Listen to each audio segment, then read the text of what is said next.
حیثیت مجموعی بر عظیم پاک و ہند دور نبوت کی برکات سے محروم رہا. پھر یہ کہ دور خلافت راشدہ کی برکات سے بھی محروم رہا. یہاں اسلام کسی قابل ذکر حیثیت میں آیا ہے دور بنی امیہ میں، وہ بھی کسی دعوت و تبلیغ کے مثبت مقصد کے لیے نہیں، بلکہ ایک انتقام اور بدلے کے لیے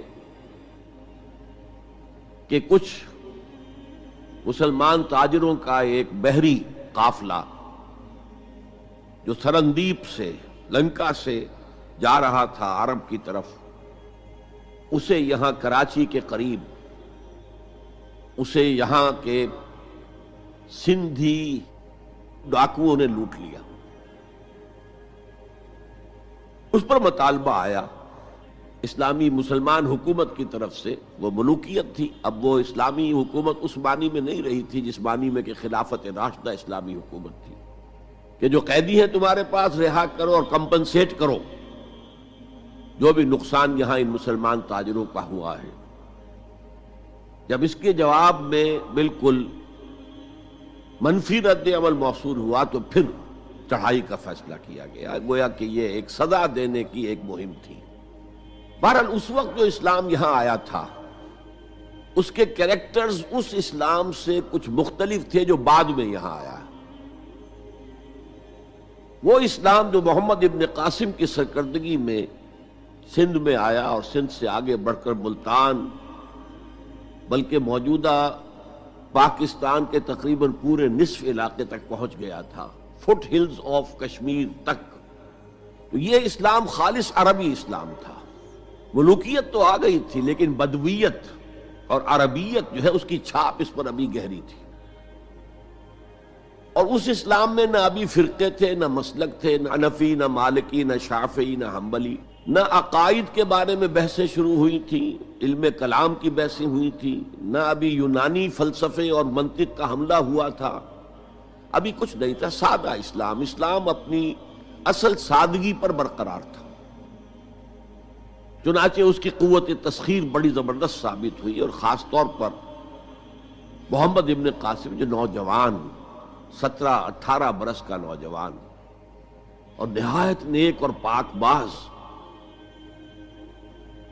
سندھ کے ہندوؤں نے جو اپنی ایک روایت ہے کہ اس طرح کا آدمی تو کوئی اوتار ہی ہو سکتا ہے.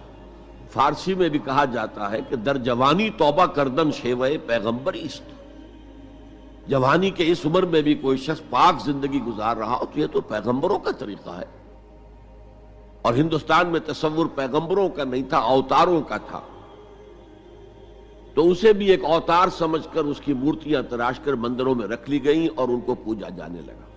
یہی چیز اس کے لیے خطرے کا سبب بن گئی، کیونکہ اب بیک ہوم اسلام کا جو اصل گھر تھا عرب، اس میں ملوکیت آ چکی تھی، اور ملوکیت کبھی اسے برداشت نہیں کر سکتی کہ کوئی اور شخص اتنا پاپولر ہو جائے کہ اسے چیلنج کر سکے. لہذا محمد بن قاسم کو بلایا گیا اور شہید کر دیا گیا. اب اس کے بعد ظاہر بات ہے کہ وہ اسلام ریسیڈ کرنا شروع ہوا، واپس آنا شروع ہوا. اس کے کچھ اثرات اس علاقے میں رہ گئے، لیکن اسلام کی واپسی ہو گئی. یہ اسلام کا پہلا ورود تھا بر عظیم کی سرزمین پر. اس کے بعد اسلام آیا ہے 300 برس بعد، اور اب یوں آیا ہے شمال مغربی سرحدی صوبے میں جو دریں ہیں، کوہ سلیمان میں، کوہ ہندو کش اور کوہ سلیمان میں، درہ خیبر ہے، درہ ٹوچی ہے، درہ گومل ہے، درہ بولان ہے، یہاں سے آنا شروع. اس اسلام کی خصوصیات کچھ اور تھی. ان 300 سالوں میں فقہی مسالک بھی پیدا ہو چکے تھے، حنفی، مالکی، شافعی، حنبلی. ان کے درمیان اختلافات بھی تھے، بحثیں بھی تھیں، مناظرے بھی تھے. دوسرے ایک خاص جو ہے تصوف کا فن جو ہے وہ بہت ترقی کر چکا تھا. اور اس میں اکثر و بیشتر وحدت الوجود کا تصور اس کی بنیاد میں موجود تھا۔ تیسری بات یہ نوٹ کیجئے کہ یہاں جو لوگ آئے وہ سب حنفی تھے، اور یہ ترک قبائل ہی تھے در حقیقت، اور ترکوں میں سے بھی غلام لوگ تھے، اسی لیے پہلا خاندان مسلمانوں کا یہاں خاندان غلامان کہلاتا ہے۔ ترک غلام تھے یہ، جو اپنی ذاتی صلاحیت اور اپنی استعداد کی بنا پر ترقی کرتے کرتے بادشاہت کے مقام تک پہنچے۔ عالم اسلام میں اس وقت دو عظیم جگہوں پر غلاموں کی حکومت تھی، اور اس سے اندازہ ہو سکتا ہے کہ اسلام میں غلاموں کا فیوچر کتنا روشن ہے۔ ممالک، مملوک، یہ مصر میں حکمران تھے، وہ بھی غلام تھے۔ خاندان غلامہ، قطب الدین ایبک،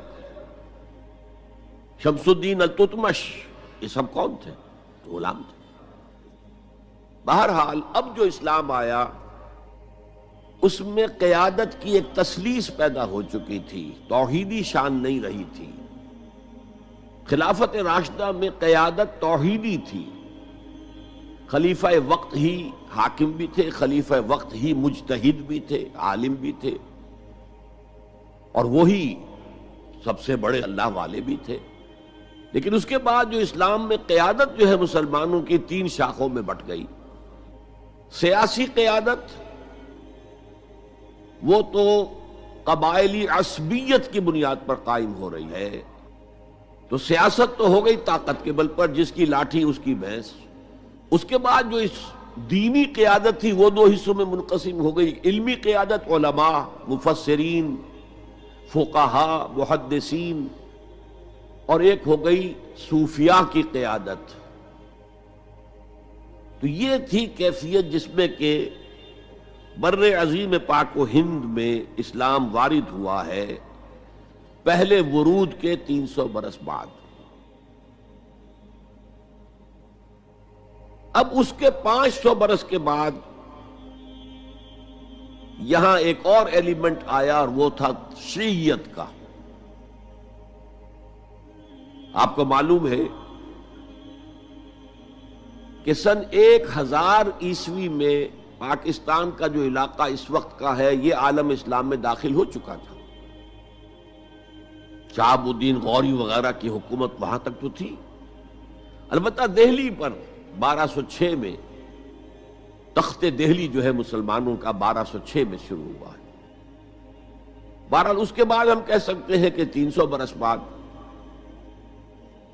یہاں پر یہ شیعیت آئی ہے، داخل ہوئی ہے، ورنہ اس سے پہلے خالص سنی اسلام تھا اور خالص حنفی۔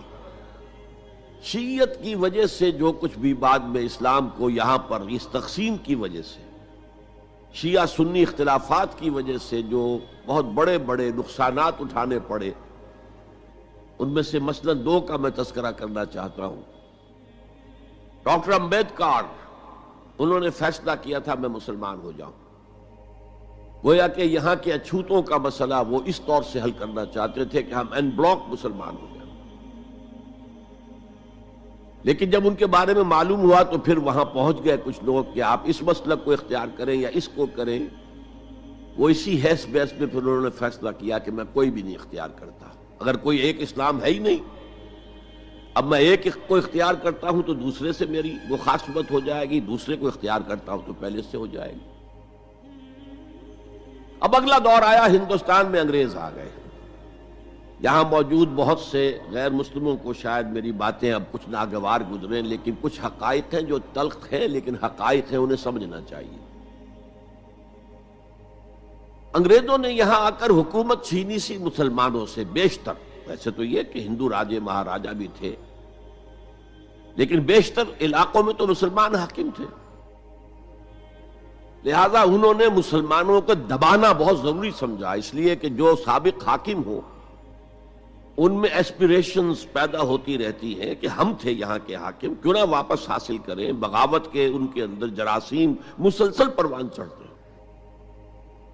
مسلمانوں کو دبایا اور ہندوؤں کو اٹھایا، کیوں کہ ہندوؤں کے لیے معاملہ صرف چینج آف ماسٹرز کا تھا، کوئی بڑا حادثہ تو نہیں تھا۔ پہلے مسلمانوں کے غلام تھے، اب انگریزوں کے غلام ہو گئے۔ اور اس اعتبار سے انگریز نے بھی انہیں قریب کیا اور ہندوؤں نے بھی مغربی علوم اور مغربی سائنسز کو پڑھنے میں بڑی سبقت کی۔ بنگال میں انگریز آیا اور بنگال میں آپ کو معلوم ہے اکثر و بیشتر جو سائنسدان پیدا ہوئے جن کی کہ لکھی ہوئی ٹیکسٹ بکس جو ہے بہت عرصے تک استعمال ہوتی رہی ہندوستان میں، یہ کون تھے؟ چیٹرجی، بینرجی، سب کے سب بنگالی تھے۔ ایک اور بات یہ ہے کہ ہندو اپنے ماضی سے بہت دور آ چکے تھے، ان کا ماضی عظمت والا، آخر اشوک کا دور بہت عظمت کا، چندر گپت موریہ کا دور بہت عظمت کا، وکرمادیتیہ کا دور بہت عظمت کا تھا، لیکن وہ اب بہت پیچھے جا چکے تھے۔ تقریباً مسلمانوں کی آمد کی وجہ سے 1000 سال کا فصل واقع ہو چکا تھا۔ لہذا تہذیب و تمدن کے لیے بھی، جیسے کہ انہوں نے مسلمانوں کے زمانے میں فارسی پڑھی، فارسی پڑھتے تھے، کوڈ لینگویج فارسی ہے، جیسے کہ پھر بعد میں مسلمان اور ہندو اور سب نے انگریزی پڑھی۔ ملازمتیں ملیں گے تو انگریزی پڑھنے والوں کو ملیں گی، راستہ کیریئرز کا کھلے گا تو انگریزی پڑھنے والوں کا کھلے گا۔ اسی لیے کہاوت تھی ہندوستان میں، پڑھے فارسی اور بیچے تیل، دیکھو رے قسمت کے کھیل۔ اب فارسی پڑھ کے تو اسے کہیں حکومت کے اندر اہلکار ہونا چاہیے، اس کی حیثیت کچھ اور ہونا چاہیے، فارسی پڑھ کے اور تیل بیچنا۔ جبکہ مسلمانوں کا معاملہ یہ تھا کہ ان کی تو ابھی تہذیب اور تمدن، ان کی روایات ابھی تازہ تھی، لہذا جو غیر مسلم تھے یہاں کے، انہوں نے انگریزی علوم، انگریزی سائنس، انگریزی تہذیب، اس کو کھلے دل کے ساتھ خوش آمدید کہا، اور مسلمانوں میں ایک زبردست ڈویژن ہو گیا۔ بلکہ ابتدائی ری ایکشن تو بہت سخت تھا، یک طرفہ تھا، ہم نہ انگریزی پڑھیں گے، ہم نہ انگریزی علوم سیکھیں گے، نہ سائنس پڑھیں گے، ہم تو اپنے کونوں کھدروں میں، اگرچہ جو سیلاب آ گیا ہے اس کو روکنے کی طاقت تو ہم میں نہیں ہے، لیکن ہم کونوں میں جا کر بیٹھ جائیں گے، قال اللہ قال الرسول۔ اور انگریزی تہذیب سے اس قدر دوری کہ اگر کوئی میز کرسی پر بیٹھ کر کھانا کھا لے تو کرسٹان ہو گیا۔ یہ تو کسی نے چمچہ استعمال کر لیا کھانے میں، کانٹا تو بہت دور کی بات ہے، چمچہ بھی استعمال کر لیا تو کرسٹان ہو گیا۔ تو اس درجے ری ایکشن تھا علماء کے زیر اثر حلقوں میں، گویا کہ وہ جو گاندھی جی کا فلسفہ تھا نان کوآپریشن، تو مسلمانوں نے انگریزوں کے ساتھ شدید قسم کا naan cooperation from the very beginning شروع کیا۔ اس پر سر سید احمد خان نے ان دونوں چیزوں کی مخالفت کی۔ ایک تو انہوں نے انگریزوں کو بتایا کہ دیکھو یہ جو آزادی کی جنگ تھی یہ صرف مسلمانوں کی نہیں تھی، 1857 کی، یہ تو مشترک تھی، تو اس کے اندر کیا سبب ہوا ہے، اس کی وجہ سے آپ مسلمانوں سے بودھ محسوس نہ کریں۔ اور مسلمانوں سے بھی کہا بھائی انگریزی پڑھو، انگریزی علوم حاصل کرو، سائنس پڑھو، سائنٹیفک نالج حاصل کرو، ورنہ تمہاری حیثیت ہندوستان میں کیا رہ جائے گی؟ پلے دار رہ جاؤ گے یا گوشت فروش رہ جاؤ گے، اللہ اللہ خیر صلی اللہ، اور تمہاری کوئی حیثیت نہیں رہے گی۔ تو اس اعتبار سے سر سید احمد خان ایک اہم لینڈ مارک ہے۔ اس کے علاوہ انگریزی دور کا ایک اور جو پہلو بہت اہم ہے، انگریزوں نے ڈیوائیڈ اینڈ رول پالیسی کے تحت مسلمانوں اور ہندوؤں کے درمیان مرافرت کو ہوا دی۔ یہ ان کی پالیسی رہی مستقل، یہ ایک قوم کی حیثیت سے سامنے نہ آ جائیں، پھر ظاہر بات ہے کہ ہمارے پاؤں تو اکھڑ جائیں گے یہاں سے۔ تو یہ جو ہمارے ہاں شروع ہوا، کچھ اور فیکٹر بھی تھے۔ ہندوؤں میں ایک انتقامی جذبہ بھی تھا کہ مسلمانوں نے ہم پر حکومت کی ہے 800 برس، 1000 برس، اور ظاہر بات ہے سارے حاکم اچھے تو نہیں تھے، کوئی اچھا بھی تھا، تو اکثر و بیشتر تو عیاش قسم کے لوگ تھے۔ ہم نے محل بنائے، تاج محل بنائے، ہم نے کوئی کام اور تو کیا نہیں۔ دین کی تبلیغ تو اولیاء اللہ نے کیا، صوفیاء نے کی، کبھی بھی سرکاری سطح پر، حکومت کی سطح پر یہاں تبلیغ اسلام کا اہتمام نہیں ہوا۔ ایک دو ایکسیپشنز ہیں، ایک راجہ گجرات کاٹھیا واڑ کے علاقے کا جس نے کہ تبلیغ کا اہتمام کیا، ایک راجہ کشمیر کا تھا جس نے تبلیغ کا اہتمام کیا، باقی حکمرانوں نے کوئی کوشش نہیں کی۔ آزادی سے قبل متصلاً جو کیفیت پیدا ہو گئی تھی، اس کا ایک اہم فیکٹر یہ تھا کہ مسلمانوں میں ہندوؤں کا ایک خوف پیدا ہو گیا، کیونکہ جو نظام اب بن چکا تھا وہ تو یہ تھا کہ ووٹ کی بنیاد پر فیصلے ہوں گے، ون مین ون ووٹ۔ اس کے اعتبار سے مسلمان اقلیت میں اور غیر مسلم ہندو یہاں اکثریت میں، تو گویا کہ ہمیشہ کے لیے اگر ایک ملک کی حیثیت سے یہ ملک جو ہے تقسیم آزادی حاصل کرتا ہے تو مسلمان غلام ہو جائیں، ان کی تہذیب بھی ختم کر دی جائے گی۔ شدھی کی تحریک شروع ہو چکی تھی، ان کا مذہب بھی تبدیل کرنے کی کوشش کی جائے گی۔ میوات کے علاقے میں بڑی زبردست تحریک اٹھائی گئی تھی شدھی کی، جس کا توڑ کرنے کے لیے مولانا محمد الیاس رحمۃ اللہ علیہ سامنے آئے اور تبلیغی جماعت کا انہوں نے سلسلہ شروع کیا۔ یہ اصل میں میوات کے اندر جو شدھی کی تحریک تھی اس کا جواب تھا، اس سے حفاظت مسلمانوں کی۔ تو اندیشہ یہ تھا کہ ہندو ایکسپلائٹ کرے گا، ہماری تہذیب کو ختم کرے گا، ہماری زبان کو ختم کرے گا، معاشی طور پر ہمیں ایکسپلائٹ کرے گا، مفلوج کرے گا، اور اپنی سی کوشش کرے گا کہ ہمارا مذہب بھی تبدیل کرا دے۔ مسلمانوں کی ایک قومی جماعت، اگرچہ وہ شروع میں قومی اس کو کہنا غلط تھا، وہ نوابوں، جاگیرداروں، نواب زادوں ان کی جماعت تھی مسلم لیگ، جو 1906 میں قائم ہوئی۔ مسلمان عوام کا اس سے ساتھ کوئی نہ رابطہ تھا، نہ ان کا کوئی رابطہ عوام کے ساتھ۔ اس کی جو 1906 سے لے کر 1924 تک کی جد و جہد ہے، وہ ساری دفاعی جد و جہد تھی۔ ہمارے یہ حقوق ہونے چاہیے، ہمیں اس کی ایشورنس دی جانی چاہیے، ہمیں سیپریٹ الیکٹوریٹ دیا جائے، اور یہ کہ اس سے بھی آگے بڑھ کر ہمیں مرکز میں کچھ زیادہ حیثیت دی جائے تاکہ ہماری بھی کوئی حیثیت ہو، کوئی توازن پیدا ہو سکے۔ بس اسی پر ساری گفت و شنید تھی۔ اور اس کے ضمن میں محمد علی جناح جو ہیں وہ تو پروفٹ آف لو قرار دیے گئے تھے، اتحاد کا پیغام بر۔ وہ 1906 میں تھے، انڈیا میں موجود، مسلم لیگ میں شامل نہیں ہوئے تھے، کانگریس کے رکن تھے۔ اس کے بعد 1913 میں جا کر مسلم لیگ میں شامل ہوئے ہیں مولانا محمد علی جوہر کے کہنے پر، پھر بھی کانگریس کے رکن بھی رہے، مسلم لیگ کے رکن بھی رہے، اور انہوں نے حتی الامکان کوشش کی کہ کوئی فارمولہ ایسا بن جائے جس پہ کہ اتحاد ہو جائے اور ضمانت مل جائے کہ مسلمانوں کے ساتھ کوئی اس قسم کا سلوک نہیں کیا جائے گا کہ وہ بالکل یوں سمجھیے کہ ایک نیچے لگ کر رہ جائیں اور ان کی کوئی حیثیت نہ رہے۔ لیکن وہ ناکام ہوئے، شدت کے ساتھ ناکام ہوئے، اور پھر اس درجے مایوس ہوئے کہ ہندوستان چھوڑ کر جا کر انگلستان میں بس گئے، اور وہاں انہوں نے اپنی لیگل پریکٹس شروع کر دی۔ ایس ایم اکرام صاحب جو ایک بڑے مصنف ہیں، آب کوثر، موج کوثر، رود کوثر کے جو مصنف ہیں، وہ اہم ترین کتابیں ہیں تین مسلم انڈیا کی، political as well as cultural history, ثقافتی جو معاملہ ہے وہ بھی ساتھ ساتھ ہر دور میں کیا اس کا رنگ رہا ہے، اس کو بہت ہی سمجھیے ایک بڑے ماہرانہ انداز میں انہوں نے بہت عمدگی کے ساتھ مرتب کیا ہے۔ وہ اس وقت آکسفورڈ میں پڑھ رہے تھے، طالب علم تھے، نوجوان۔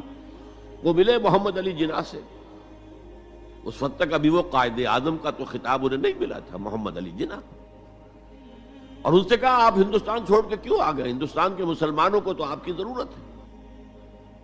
تو انہوں نے سخت الفاظ کہے تھے کہ ہندو ناقابل اصلاح ہے۔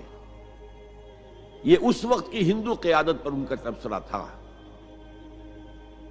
اور مسلمانوں کا حال یہ ہے کہ ان کا کوئی لیڈر مجھ سے صبح جو بات کرتا ہے شام تک ڈپٹی کمشنر یا گورنر تک پہنچا دیتا ہے، تو ایسی قوم کی قیادت میں کیسے کروں؟ لیکن اصل میں ایک ٹرننگ فیکٹر آیا ہے، turning point in the history of Muslim league movement, and that was 1930۔ اس میں جو الہ آباد میں مسلم لیگ کا سیشن ہوا تھا، اس میں خطبہ صدارت دیا تھا علامہ اقبال نے۔ علامہ اقبال اس سے پہلے ہندوستان میں ایک سور پھونک چکے تھے کہ اب اسلام کی نشأت ثانیہ کا دور آنے والا ہے، اسلام جو ہے دوبارہ دنیا کے اندر برسر عروج آئے گا۔ ایک امید افزا صورتحال علامہ اقبال نے اپنی ملی شاعری سے پیدا کر دی تھی۔ کتاب ملت بیضا کی پھر شیرازہ بندی ہے، یہ شاخ ہاشمی کرنے کو ہے پھر برگ و بر پیدا، سبق پھر پڑھ صداقت کا، شجاعت کا، عدالت کا، لیا جائے گا تجھ سے کام دنیا کی امامت کا۔ نوا پیرا ہو اے بلبل کہ ہو تیرے ترنم سے، کبوتر کے تنے نازک میں شاہی کا جگر پیدا۔ اور ویسٹرن سویلائزیشن کو انہوں نے چیلنج کیا تھا، دیار مغرب کے رہنے والوں خدا کی بستی دکان نہیں ہے، کھرا جسے تم سمجھ رہے ہو وہ اب ذرے کم عیار ہوگا، تمہاری تہذیب اپنے خنجر سے آپ ہی خودکشی کرے گی، جو شاخ نازک پہ آشیانہ بنے گا ناپائیدار ہوگا۔ کہ یہاں فرسٹ ورلڈ وار کے بعد جو عالم اسلام کی کیفیت ہوئی تھی اس پر کس قدر یاس انگیز، نا امیدی سے بھرا ہوا مرثیہ مولانا حالی نے لکھا تھا۔ قوم کی زبان اس وقت وہ تھے، قومی شاعر۔ قومی شاعر جو ہے قوم کی زبان ہوتا ہے۔ پستی کا کوئی حد سے گزر نہ دیکھے، اسلام کا گر کر نہ ابھر نہ دیکھے، مانے نہ کبھی مد ہے ہر جزر کے بعد، دریا کا ہمارے جو اتر نہ دیکھے۔ اور آخر میں جو مناجات بحضور سرور کونین صلی اللہ علیہ وسلم، اے خاصہ اے خاصان رسول وقت دعا ہے، امت پہ تیری آ کے عجب وقت پڑا ہے، وہ دین جو بڑی شان سے نکلا تھا وطن سے، پردیس میں وہ آج غریب الغربا ہے۔ اسی قسم کے مرثیے علامہ شبلی نے کہے، مولانا حمید الدین فراہی نے کہے، لیکن اقبال پہلا شاعر ہے جس نے کچھ مرثیے بھی کہے ہیں۔ جب انگلینڈ جاتے ہوئے وہ گزر رہے تھے سسلی، جزیرہ سسلی کے پاس سے جہاز گزر رہا تھا، تو دل میں ہوک اٹھی ہے، کبھی یہ مسلمان جہاز رانوں کا مرکز ہوتا تھا، بیس ہوتا تھا، رولے اب دل کھول کر اے دیدہ خونابہ بار، وہ نظر آتا ہے تہذیب حجازی کا مزار، تھا یہاں ہنگامہ ان صحرا نشینوں کا کبھی، بحر بازی گاہ تھا جن کے سفینوں کا کبھی۔ کہا ہے مرثیہ بھی کہا، اقبال کے ہاں مرثیہ ہے، لیکن ساتھ ہی ایک امید افزا پیغام کہ اب دوبارہ نکل کے صحرا سے جس نے روما کی سلطنت کو الٹ دیا تھا، سنا ہے یہ قدسیوں سے میں نے، وہ شیر پھر ہوشیار ہوگا۔ یہ جو عوامی ایک فضا ان کی شاعری سے پیدا ہو چکی تھی، ملی شاعری سے، انہوں نے 1930 میں آ کر مسلم لیگ کی موومنٹ میں اس کا انجیکشن لگا دیا۔ اسی طرح چلتی ہوئی ایک تحریک تھی 1906 سے آئی تھی، 24 برس ہو چکے تھے 1930 تک، اب اس میں ایک انجیکشن لگا دیا گیا، احیاء اسلام۔ اس خطبے میں علامہ نے ایک طرف مسلم قومیت کو بہت مستحکم کیا دلائل کے ساتھ، عمرانی دلائل، پولیٹیکل سائنس کے جو مستحکم اصول ہیں ان کی بنیاد پر کہ مسلمان ایک علیحدہ قوم ہے۔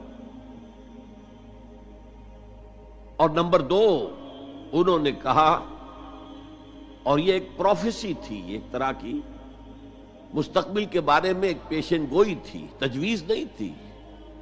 پارٹیشن آف انڈیا کی تجویز تو بہت بعد میں آئی ہے، 1940 میں، یہ 1930 کی بات میں کر رہا ہوں۔ تو انہوں نے کہا تھا مجھے یقین ہے کہ یہ ڈیسٹنی ہے، تقدیر مبرم ہے کہ ہندوستان کے شمال مغرب میں، شمال مشرق کا انہیں اس وقت احساس نہیں ہوا تھا، ایسٹ پاکستان کا جو اب بنگلہ دیش ہے ادھر ان کی نگاہ نہیں گئی تھی، ہندوستان کے شمال مغرب کے اندر ایک آزاد مسلمان ریاست قائم ہوگی، اور اگر ایسا ہو گیا تو ہمیں موقع مل جائے گا کہ دور ملوکیت میں، جس کے لیے لفظ بڑا ثقیل استعمال کیا انہوں نے، عرب امپیریلزم، یہ بنو امیہ، بنو عباس یہ عرب امپیریلسٹ تھے، یہ عرب قوم کا امپیریلزم تھا، ان کی حکومت اسلام کی عکاسی کرنے والی نہیں تھی، اسلام کی عکاسی کرنے والی تو خلافت راشدہ تھی، ابو بکر تھے، عمر تھے، عثمان تھے، علی تھے رضی اللہ تعالی عنہ۔ تو دور ملوکیت میں یا دور عرب امپیریلزم میں جو داغ دھبے آ گئے ہیں اسلام کے چہرے پر، انہیں صاف کر کے اور صحیح اسلام کی ایک شکل دنیا کو دکھائیں، یہ انجیکشن ہے پازیٹیو مقصد کا۔ اس وقت تک، اس سے پہلے تک تحریک صرف ایک منفی جذبے پر چل رہی تھی، ہندو کا خوف، ہندو اکثریت کا خوف، ایکسپلائٹیشن کا اندیشہ، لیکن اب اسے ایک مثبت بنیاد مل گئی۔